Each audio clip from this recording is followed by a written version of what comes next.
Taking it from the perspective now of an individual, what sacrifices would one have to make when joining a small business? Say, for example, a young graduate. It's very interesting that you say that, because I think one of the first conversations that I usually have with people who join the organization is about sacrifice. And a lot of the time, young graduates, or people who graduating from different, whether university or any other tertiary institution, they have big dreams, they have high expectations, and a lot of the time it's about the kind of material things that they can acquire as soon as possible, right? And I find that you have to have that conversation with them. When you've actually realized that I've got the right person with the right attitude, you need to then engage in that conversation about sacrifice. And I believe that the sacrifice that you do make is actually to forego some of those material things that a lot of us, I think, when we finish school, you expect to get a big house, a big car, you know what I'm saying, an expensive car, and so on. But I always tell my team that, for me, my first, even my second degree actually gave me what I call market value, you know what I'm saying? But it didn't really equip me with, the life skills and the how to live in this world. And the biggest sacrifice I think that you do make is you forgo a large salary, you know what I'm saying, and also I think a bit of security in terms of that particular salary, because sometimes, business doesn't go very well, or, if you talked about policies earlier on, where maybe even how you manage your cash flow, if that doesn't work out very well, you know what I'm saying, how you do your collections and so on, sometimes you get paid late. And I know that, young people, when they've just graduated, you cannot have a conversation with them about, this month has been bad, or, I'm not going to be able to pay you on time. So that is why it's important, again, to get people who do understand that there are those sacrifices. But when you then talk sacrifices, you must then at the same time talk about, what will be the benefit. If that is the cost, what will be the benefit, however? Are there benefits to one working in a small business as compared to larger organizations?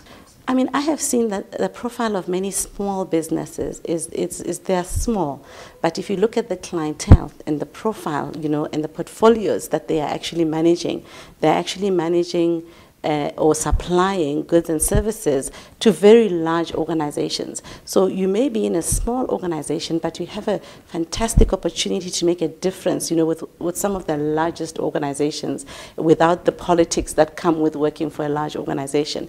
And I think that the amazing thing as well is that you are actually able to grow a lot more, because you're not restricted to just one organization. You're actually even, participating insofar as all the customers, and the other stakeholders that you relate with. So you leave there, I think, with a lot more learning and growth and experience that is unparalleled. I think that is one of the benefits.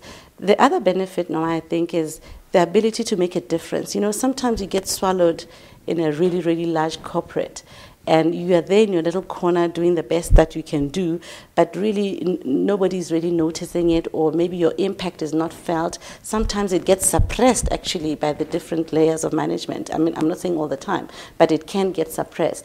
And I think in terms of, finding talent and seeing what it is that people are good at, the greatest place to do that is in a small business, where you can make a huge difference and get everybody to see that you're making a difference. And you also look back and you say, I come a long way, and I'm really contributing and making a difference. Well, one of the things that I think is a challenge for small businesses is we like to be all things to all people.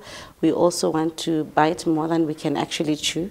And I think it is important, at least from where I stand and the experience that I've had, is that you adopt a different approach to clients and to business.